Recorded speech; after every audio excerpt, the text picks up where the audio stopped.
Hey everybody, this is Alex Merced from alexmerced.com, and I just wanted to comment on a conversation that's going on about non-interventionism.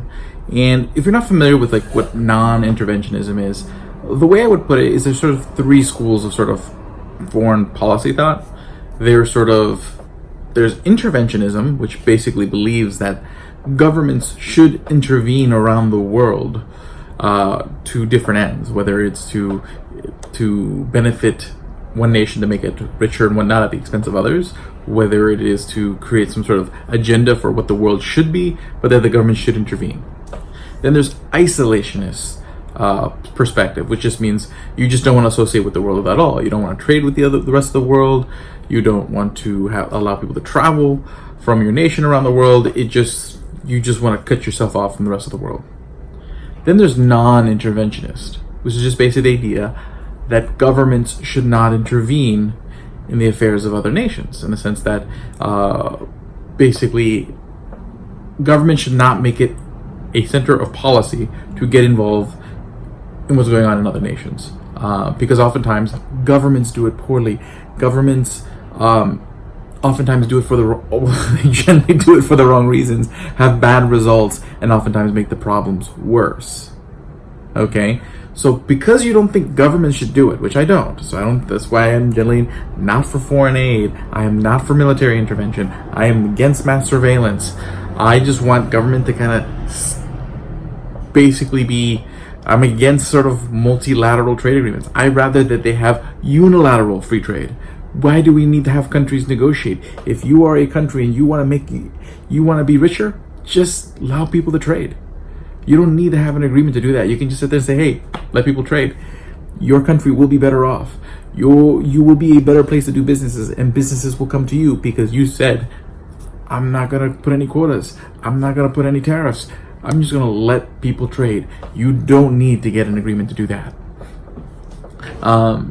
But it doesn't necessarily mean you shouldn't care about what goes on around the world. Okay, when I take a look at places like Hong Kong, Venezuela, and a lot of different situations kind of going on right now across the world, some of it the result of different governments' foreign policies that have created a situation where there were different power vacuums, where you had much more horrible situations come in. You had governments that sat there and actively changed regimes, not to regimes that have the citizenry's consent or that followed institutions that existed, but instead just who benefited that country's sort of national interest. These were bad. This is bad stuff, but it doesn't mean we shouldn't care. It doesn't mean we shouldn't try to find ways to help the people around the world. Okay. When I take a look at places like Venezuela, there's a lot we can do as individuals to help improve the situation. Whether it's for people who can escape, provide them an asylum, provide them assistance, provide them charity, provide them assistance while they try to get back on their feet. For people who are still there, being able to offer them resources to allow them to help them to communicate by creating or using technology to better allow people to get out under the boot of tyranny that's occurring in places that like it's going on right now is important. And understanding the situation, okay? Well, at the end of the day, it's going to be the people who decide. I mean, for any sustainable institution or any sustainable situation going forward, there has to be sort of a somewhat buy-in of the people.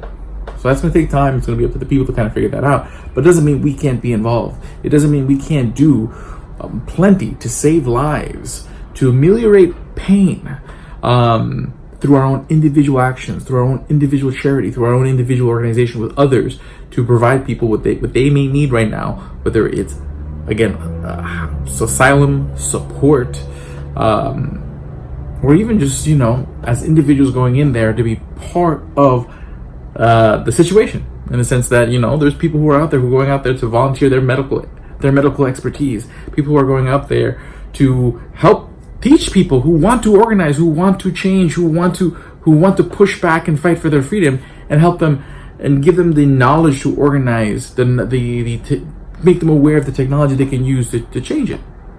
Okay? Advocating for that kind of individual involvement is not the same thing as advocating for government intervention. That's an important distinction, because the world is a place where, while it's a lot better than it has been ever, less wars, less violence, by all metrics, the world's a better place today. But there's still places that have fallen behind, that haven't caught up, that need people to advocate for freedom, and need people to show others how to better advocate for freedom, how to better fight for freedom. It doesn't mean we can just sit on the sidelines and be okay with it, okay with the tyranny we see around the world. Okay, one of the priorities is to always make sure that you fight for the freedom in the world that you live in. But I want a world set free in my lifetime, and I don't want a piece of the world set free in my lifetime. I want the whole world set free in my lifetime.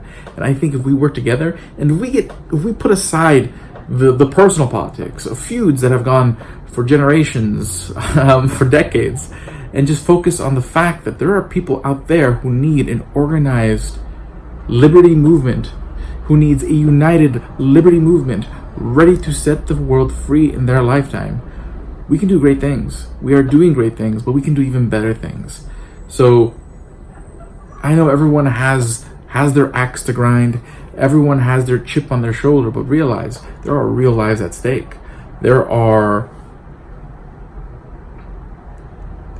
It's time to set that aside.